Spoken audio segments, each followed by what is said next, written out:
أهلين حبايبي، كيفكم؟ إن شاء الله طيبين. اليوم هعمل محشي كرومب سهل وبسيط وإن شاء الله يناسبكم.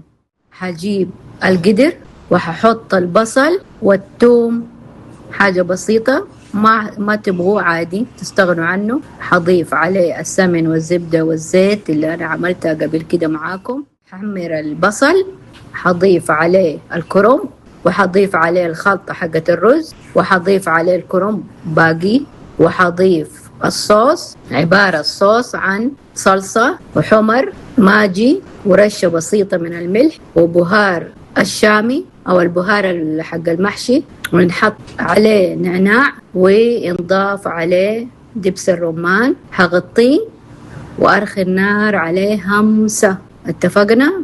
حيطلع منه الموية. الين الآن أنا ما حطيت موية، كده حيكون جاهز. هقلبه قلبتين 3 كده تكون طبختنا جاهزة، وبالهنا والعافية.